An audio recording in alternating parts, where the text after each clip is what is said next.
നമസ്കാരം, ഞാൻ ഡോക്ടർ ഭാഗ്യ, നീം നാച്ചുറൽ ഡയറ്റിലെ ആയുർവേദ ഡോക്ടറാണ്. നിങ്ങളുടെ വെയിറ്റ് ലോസ് ടൈമിൽ എല്ലാവരും പറയുന്നൊരു കാര്യമാണ് ഏതെങ്കിലും ഒരു ആക്ടിവിറ്റി അല്ലെങ്കിൽ ഒരു വ്യായാമം എന്താണെങ്കിലും നിർബന്ധമാണെന്ന്. അപ്പം ഇന്നത്തെ വീഡിയോയിലൂടെ ഞാൻ നിങ്ങളുമായിട്ട് ഡിസ്കസ് ചെയ്യുന്നത് വാക്കിംഗ് അഥവാ നടത്തത്തിൻ്റെ ഇമ്പോർട്ടൻസ് ആണ്. അതായത് വെയിറ്റ് ലോസ് ജേണിയിൽ നടത്തത്തിന് എത്രത്തോളം ഇമ്പോർട്ടൻസ് ഉണ്ട്.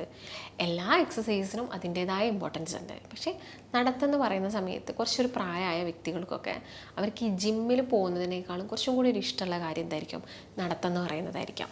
അപ്പം എന്തൊക്കെ കാര്യങ്ങളാണ് ഉള്ളത്, അതുപോലെ തന്നെ നടക്കുന്ന സമയത്ത് ശ്രദ്ധിക്കേണ്ട കുറച്ച് കാര്യങ്ങളുണ്ട്. നടന്നു കഴിഞ്ഞാൽ നമുക്ക് ഉണ്ടാകുന്ന കുറച്ച് ഗുണങ്ങളുണ്ട്. അപ്പോൾ ഇതിനെക്കുറിച്ചൊക്കെ നമുക്കൊന്ന് ഡിസ്കസ് ചെയ്യാം. അപ്പം ആദ്യം തന്നെ നടത്തം എന്ന് പറയുന്ന സമയത്ത് നമുക്ക് എല്ലാവർക്കും ഈ രാവിലെ എണീറ്റ് നടക്കാൻ കുറച്ച് ബുദ്ധിമുട്ടാണ്.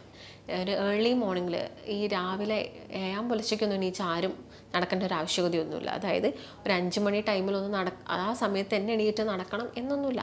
ഒരു 6 മണിക്ക് മുമ്പായിട്ട് എഴുന്നേൽക്കുന്നത് എപ്പോഴും നല്ലതാണ്. ഒരു 6 മണിക്ക് നിങ്ങൾ നടക്കാൻ പോവുക, കുറച്ചൊരു ലൈറ്റും കാര്യങ്ങളൊക്കെ വരുന്ന സമയത്ത്. കാരണം നിങ്ങൾ പല ന്യൂസിലൊക്കെ കണ്ടിട്ടുണ്ടായിരിക്കും, വളരെ നേരത്തെ നടക്കാൻ പോയി വണ്ടി തട്ടിയിട്ട് അപകടങ്ങൾ വരുന്നു എന്നൊക്കെ നമ്മൾ കേൾക്കാറുണ്ട്. അപ്പോൾ അതൊക്കെ ഒഴിവാക്കാൻ വേണ്ടിയിട്ടാണ് ഒരു 6 മണിയൊക്കെ ആവുന്ന സമയത്ത് നമ്മുടെ നടത്തം സ്റ്റാർട്ട് ചെയ്യാം. അപ്പം ഇങ്ങനെ നടക്കുന്ന സമയത്ത് പലർക്കും രാവിലെ എഴുന്നേൽക്കാനുള്ള ബുദ്ധിമുട്ടുകൊണ്ടാണ് അവർ ഈ രാവിലത്തെ നടത്തം ഒഴിവാക്കുന്നത്. പക്ഷേ രാവിലത്തെ നടത്തത്തിന് കുറച്ചും കൂടി നമ്മുടെ ബോഡിക്കൊരു എനർജി തരാനുള്ളൊരു കഴിവുണ്ട്. അപ്പോൾ വൈകുന്നേരം നടക്കുന്നത് ഓക്കെ, ഇപ്പോൾ സമയമില്ലാത്തവർക്ക് വൈകുന്നേരം നടക്കുന്നതായിരിക്കും കുറച്ചും കൂടി നല്ലത്. പക്ഷേ ഞാൻ പറയുന്നത് വെച്ചാൽ രാവിലെ നടക്കുന്ന സമയത്ത് നമ്മൾ കുറച്ചും കൂടി എന്തായിരിക്കും, നമ്മൾ ഒരു ഫാസ്റ്റിങ്ങിൽ ഇരുന്നിട്ട് നമ്മൾ വയറൊക്കെ ഒന്ന് കാലിയായിട്ടാണ് നമ്മൾ നടക്കാൻ പോകുന്നത്. അപ്പം അതിന് കുറച്ചും കൂടി ഒരു ഹെൽത്ത് ബെനിഫിറ്റ്സ് ഉണ്ട്. ഇപ്പം ഒരു 6 o'clock നിങ്ങൾ നടക്കാൻ തുടങ്ങിയിട്ടുണ്ടെങ്കിലും ശ്രദ്ധിക്കേണ്ട കുറച്ച് കാര്യങ്ങളുണ്ട്. അതായത് ഒന്നാമത്തെ കാര്യം, നിങ്ങൾ രാവിലെ എണീറ്റ് ഒരു ചായ കുടിച്ചിട്ടൊന്നും നടക്കാൻ പോകരുത്. ഡയറക്റ്റ് എണീക്കുക, ബ്രഷ് ചെയ്യുക, നടക്കാൻ പോകാം. വന്നതിന് ശേഷം നിങ്ങൾക്ക് ചൂടുവെള്ളമോ അല്ലെങ്കിൽ ചായയോ, അല്ലെങ്കിൽ ചൂടുവെള്ളം വേണമെങ്കിൽ നിങ്ങൾക്ക് നടക്കുന്നതിന് മുൻപായിട്ടും കുടിക്കാം. ചില ആളുകൾക്ക് ഈ ഒരു മോഷൻ പ്രോബ്ലംസ് ഒക്കെ വരാറുണ്ട്. രാവിലെ എണീറ്റാൽ തന്നെ ടോയ്ലറ്റ് പോകാത്ത ഒരുപാട് വ്യക്തികളുണ്ട്. അപ്പോൾ അവർക്ക് വെള്ളം കുടിച്ചിട്ട് ഒരു 45 minutes to 1 hour നടക്കുമ്പം തന്നെ അവർക്ക് എന്ത് ചെയ്യാം, നല്ലൊരു മോഷൻ ടെൻഡൻസി വന്നോളും. അപ്പോൾ അതുകൊണ്ട് ഒരു 1 hour നിങ്ങൾ എല്ലാ ദിവസവും നടക്കാൻ വേണ്ടിയിട്ട് ശ്രദ്ധിക്കണം. അപ്പോൾ ടൈം ഗ്യാപ്പ് എന്ന് പറയുന്നത് എപ്പോഴും ഒരു 45 minutes ആണ് നിങ്ങൾ എടുക്കേണ്ടത്. 1 hour വരെ നടക്കാൻ പറ്റുന്നുണ്ടെങ്കിൽ ഓക്കെ.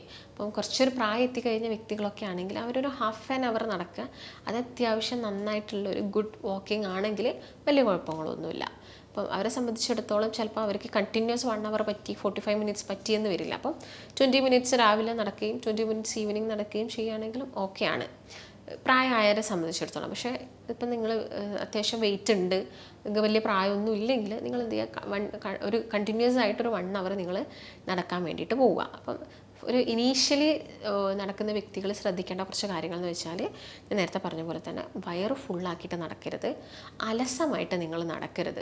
ചില ആളുകളുണ്ട്, സ്ത്രീകളെയൊക്കെ സംബന്ധിച്ചിടത്തോളം അവർക്കൊരു ഈ മോർണിംഗ് വാക്കിലൊരു കമ്പനിയൊക്കെ കിട്ടിക്കഴിഞ്ഞാൽ അവർ വളരെ അലസമായിട്ട് കഥയും പറഞ്ഞ് നടക്കുക, അതിൽ വലിയൊരു കാര്യമല്ല.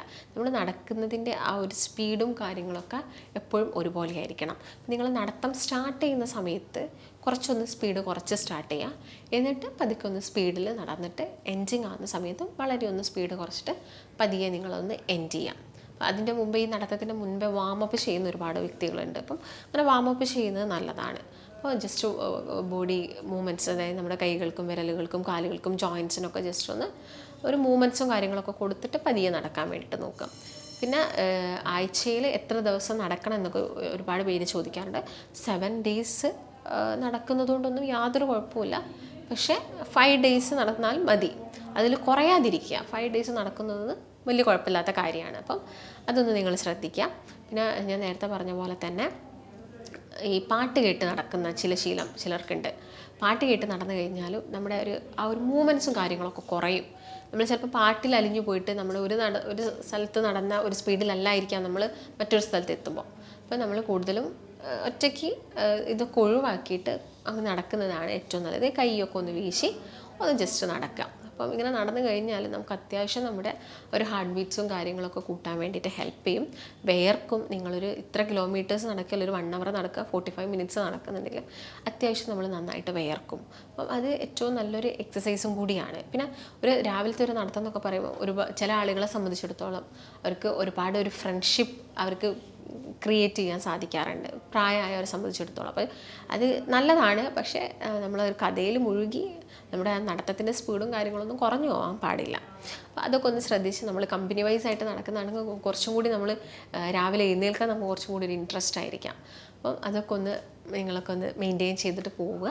അപ്പോൾ നടക്കുന്ന സമയത്ത് ചില ആളുകൾ പറയാറുണ്ട്, ഡോക്ടർ ഇതിൻ്റെ കൂടെ തന്നെ എനിക്ക് ഓടാനും പറ്റുമോ എന്നൊക്കെ. അപ്പം ഒന്നെങ്കിൽ നിങ്ങൾ ഓട്ടം മാത്രം ചെയ്യുക, അല്ലെങ്കിൽ നടത്താണെങ്കിൽ നമുക്ക് ഒരു ഹാഫ് ആൻ അവർ നിങ്ങൾ നടന്നിട്ട് ഒരു 10 മിനിറ്റ്സ് ഓടുന്നത് കൊണ്ട് വലിയ കുഴപ്പങ്ങളൊന്നുമില്ല. ഹാഫ് ആൻ അവർ നന്നായിട്ട് നടന്ന് വന്നിട്ട് ഒരു 10 മിനിറ്റ് നമുക്ക് ഒന്ന് ഓടാം. അപ്പോഴേക്കും തന്നെ നമ്മൾ അത്യാവശ്യം എന്താവും, നമുക്ക് സ്വെറ്റും കാര്യങ്ങളും വിയർപ്പും ഒക്കെ വന്നോളും. പിന്നെ എന്തൊക്കെ ഗുണങ്ങളാണ് ഈ ഒരു നടക്കുന്നത് കൊണ്ട് നമ്മുടെ ശരീരത്തിന് ഉണ്ടാവുന്നത്? ഫസ്റ്റ് തന്നെ നല്ലൊരു മെൻ്റൽ ക്ലിയർ ആയിട്ട് നിൽക്കും. അതായത് മൈൻഡ് നന്നായിട്ടൊന്ന് ഹാപ്പി ആയിട്ടിരിക്കും, ക്ലാരിഫിക്കേഷൻ ഉണ്ടാവും നമ്മുടെ മൈൻഡിനൊക്കെ. അത് വലിയൊരു കാര്യമാണ്. പിന്നെ ഹാപ്പി ഹോർമോൺസ് പ്രൊഡ്യൂസ് ചെയ്യാൻ ഹെൽപ്പ് ചെയ്യും. അതിനും നമ്മുടെ ഈ ഒരു നടത്തം നന്നായിട്ട് ഹെൽപ്പ് ചെയ്യുന്നുണ്ട്. പിന്നെ പല ഹോർമോണൽ ഇംബാലൻസിൻ്റെ ഭാഗമായിട്ട് വരുന്ന അസുഖങ്ങളും പ്രിവെൻറ്റ് ചെയ്യാൻ വേണ്ടിയിട്ട് നല്ലൊരു നടത്തം നമ്മളെ സഹായിക്കുന്നുണ്ട്. ഇപ്പം പല അസുഖങ്ങളായിപ്പം നമ്മൾ ഫാറ്റി ലിവർ എടുത്ത് നോക്കുക, പെൺകുട്ടികളൊക്കെ സംബന്ധിച്ചിടത്തോളം PCOD, ഓവർ വെയ്റ്റ്, ഇങ്ങനെയുള്ള പ്രശ്നങ്ങളിലൊക്കെ നമുക്ക് നടത്തം ഒരുപാട് ഉപകാരം ചെയ്യുന്നുണ്ട്. അതുപോലെ തന്നെ നല്ലൊരു ഡൈജഷന് വേണ്ടിയിട്ട് നമുക്കറിയാം, നമ്മൾ കുറച്ച് ദൂരം നടക്കുന്നുണ്ടെങ്കിലും നമ്മുടെ ഈ ഒരു പെരിസ്റ്റാൾട്ടിക് മൂവ്മെൻ്റ് ഒക്കെ കുറച്ചും കൂടി എന്താവും, ഈസി ആവും. അപ്പോൾ നമുക്ക് ഈ എന്തെങ്കിലും ബുദ്ധിമുട്ടുകളോ ഒക്കെ കാര്യങ്ങളൊക്കെ ഉണ്ടെങ്കിലും, ഈ കോൺസ്റ്റിപ്പേഷൻ ഇടയ്ക്കിടയ്ക്ക് വരിക, പൈൽസിൻ്റെ പ്രശ്നങ്ങളൊക്കെ ഉണ്ടെങ്കിലും അതൊക്കെ കുറച്ചെടുക്കാനും നടത്താൻ നന്നായിട്ട് ഹെൽപ്പ് ചെയ്യും. അപ്പോൾ അതാണ് ഞാൻ നേരത്തെ പറഞ്ഞത്. അതിൻ്റെ മുൻപ് ചിലപ്പോൾ നടക്കുന്നതിന് മുൻപ് ഒരു ഗ്ലാസ് വെള്ളം കുടിച്ചിട്ട്, ഇളം ചൂടുവെള്ളം കുടിച്ചിട്ട് നിങ്ങൾ നടക്കുന്നുണ്ടെങ്കിൽ ചില ആളുകൾക്ക് തിരിച്ച് വരുമ്പോഴേക്ക് തന്നെ അവർക്ക് ഈ പ്രശ്നങ്ങളൊക്കെ മാറ്റിയെടുക്കാൻ വേണ്ടിയിട്ട് സാധിക്കും. അതുപോലെ തന്നെ നടത്തത്തിൽ പ്രധാനമായിട്ടും ഞാൻ നേരത്തെ പറഞ്ഞ പോലെ തന്നെ ഒരു മെലാറ്റോണിൻ ഹോർമോൺസിൻ്റെ പ്രൊഡക്ഷനൊക്കെ ബാലൻസ് ചെയ്യാൻ ഹെൽപ്പ് ചെയ്യും. അതുകൊണ്ട് തന്നെ നല്ലൊരു ഉറക്കം നമുക്ക് കിട്ടും. ഇപ്പോൾ രാവിലെ നടന്നു കഴിഞ്ഞാൽ നമുക്ക് രാത്രി ഉറങ്ങാനൊക്കെ ഇത് ഹെൽപ്പ് ചെയ്യും. അപ്പോൾ നിങ്ങളെപ്പോഴും നേരത്തെ എഴുന്നേൽക്കണമെങ്കിൽ നമ്മൾ നേരത്തെ കിടന്നുറങ്ങണം. നേരത്തെ കിടന്നുറങ്ങുന്നതിൻ്റെ മുൻപായിട്ട് നിങ്ങൾ എന്ത് ചെയ്യണം, ഭക്ഷണം കഴിച്ചിരിക്കണം. ഒരു ഉറങ്ങുന്നതിൻ്റെ ഒരു 2-3 മണിക്കൂർ മുൻപായിട്ട് നിങ്ങൾ ഫുഡ് കഴിച്ചിട്ട് കിടന്നുറങ്ങി കഴിഞ്ഞാൽ നമുക്ക് രാവിലെ വളരെ ഈസി ആയിട്ട് എഴുന്നേൽക്കാനും നമ്മുടെ എക്സസൈസൊക്കെ ചെയ്യാനും സാധിക്കും. അപ്പം ഞാനിത് എത്ര പറഞ്ഞു കഴിഞ്ഞാലും നിങ്ങൾക്കിത് മനസ്സിലാവാൻ ഇച്ചിരി ബുദ്ധിമുട്ടായിരിക്കും. പക്ഷെ നിങ്ങളതൊന്ന് ചെയ്ത് നോക്കുമ്പോൾ തന്നെ നമുക്ക് ആ കാര്യങ്ങൾ മനസ്സിലാവും. നമ്മൾ പറയുന്ന സമയത്ത് നമുക്കത് കേൾക്കാം, ഓക്കെ ഇത് ചെയ്യണം എന്ന് വിചാരിച്ചു കഴിഞ്ഞാലും അതൊന്നും നടക്കണമെന്നില്ല. പക്ഷെ നിങ്ങളതൊന്ന് നടന്ന് നോക്കി കഴിഞ്ഞാൽ നമുക്ക് ആ ഒരു ദിവസത്തിൽ വരുന്ന മാറ്റങ്ങൾ നമുക്ക് പറ്റും. പിന്നെ ഫസ്റ്റ് ടൈം ഒക്കെ ഒരു ദിവസം നടക്കുന്ന വ്യക്തികൾക്ക് കുറേ കാലം നടക്കാതെ അല്ലെങ്കിൽ എക്സസൈസിനൊന്നും പോവാതെ നമ്മൾ ഏതെങ്കിലും ഒരു എക്സസൈസ് സ്റ്റാർട്ട് ചെയ്യുക അല്ലെങ്കിൽ നടത്തമൊക്കെ സ്റ്റാർട്ട് ചെയ്യുന്ന സമയത്തൊക്കെ ചിലപ്പോൾ നമുക്ക് കാലിലൊക്കെ ചെറിയ ചെറിയ ക്രാംസും പെയിനും കാര്യങ്ങളൊക്കെ ഉണ്ടാവും. അതൊക്കെ കോമൺ ആയിട്ടുള്ള കാര്യങ്ങളാണ്. അതിലൊന്നും നിങ്ങൾ വെറീഡ് ആവേണ്ട. അതൊരു ആഴ്ച നടന്നു കഴിയുന്ന സമയത്ത് അതങ്ങ് ഓക്കെ ആയിക്കോളും. അപ്പോൾ അതൊക്കെ ഒന്ന് ശ്രദ്ധിക്കുക. പിന്നെ ഇതിൻ്റെ കൂടെ ആ ദിവസങ്ങളിൽ നമുക്ക് അത്ര പെയിൻഫുൾ കണ്ടീഷനൊക്കെ ആണെങ്കിൽ നമുക്കൊരു ഓയിൽ മസാജോ കാര്യങ്ങളൊക്കെ നമ്മുടെ കാലിലും കൈക്കൊക്കെ കൊടുത്തിട്ടൊന്ന് കുളിക്കുക. കുറച്ചും കൂടി ഒരു ബെനിഫിറ്റാണ് നമ്മുടെ ശരീരത്തിന് തരുന്നത്. അപ്പോൾ അതൊക്കെ ഒന്ന് നോക്കുക. ഞാൻ നേരത്തെ പറഞ്ഞ പോലെ തന്നെ നടത്തം മാത്രമല്ല, പക്ഷെ നടത്തത്തിന് ഇമ്പോർട്ടൻസ് ഉണ്ട്. അതുപോലെ തന്നെ എല്ലാ എക്സസൈസിനും അതിൻ്റേതായ ഇമ്പോർട്ടൻസ് ഉണ്ട്. നിങ്ങൾ എന്താണോ പ്രിഫർ ചെയ്യുന്നത് അത് മാക്സിമം ചെയ്യുക. എന്താണെങ്കിലും നമ്മുടെ ലക്ഷ്യം വെയിറ്റ് ലോസും മറ്റുള്ള അസുഖങ്ങൾ, ഈ BP, ഫാറ്റി ലിവർ പോലുള്ള അസുഖങ്ങളൊക്കെ ഒന്ന് നോർമൽ ആക്കുക എന്നുള്ളതാണ് നമ്മുടെ ലക്ഷ്യം എന്ന് പറയുന്നത്. അപ്പം നിങ്ങൾക്ക് ഇങ്ങനെ ഒരുപാട് കാലമായിട്ട് നിങ്ങൾ ഡയറ്റൊക്കെ എടുത്തിട്ടും വെയിറ്റിലൊന്നും വലിയ മാറ്റങ്ങളൊന്നും വരാത്ത വ്യക്തികളൊക്കെ ആണെങ്കിൽ നമ്മൾ ഡയറ്റും കാര്യങ്ങളൊക്കെ പ്രൊവൈഡ് ചെയ്യുന്നുണ്ട്. അതുപോലെ തന്നെ നീം നാച്ചുറൽ ഡയറ്റിൽ ഒരു ഡോക്ടറിൻ്റെ നിർദ്ദേശപ്രകാരം ഒരു ഡയറ്റീഷ്യൻ്റെ സഹായത്തോടു കൂടി തന്നെ 1 മാസം കൊണ്ട് നമുക്ക് 4 മുതൽ 12 കിലോ വരെ കുറച്ചെടുക്കാൻ സാധിക്കും. ഈ ഒരു ഡയറ്റ് നമ്മൾ ഫോളോ ചെയ്യുന്നുണ്ടെങ്കിൽ മെഡിക്കേഷൻസ് ഒന്നും ഇല്ലാതെ തന്നെ ഹെൽത്തി ആയിട്ടുള്ള ഒരു ഡയറ്റിലൂടെ നമുക്ക് വെയിറ്റ് കുറച്ചെടുക്കാം. ഈ ഒരു ഡയറ്റീഷ്യൻ നിങ്ങളുടെ കൂടെ ഒരു ദിവസം കംപ്ലീറ്റ് ആയിട്ടുണ്ടാവും. 1 മാസം നിങ്ങളുടെ കൂടെ തന്നെ നിന്ന് നമുക്ക് വളരെ ഈസി ആയിട്ട് വെയിറ്റ് കുറച്ചെടുക്കാൻ സാധിക്കും. ഈ ഒരു ഡയറ്റിൽ ജോയിൻ ചെയ്യാൻ നിങ്ങൾ താഴെ കാണുന്ന നമ്പറിൽ കോൺടാക്റ്റ് ചെയ്യുക.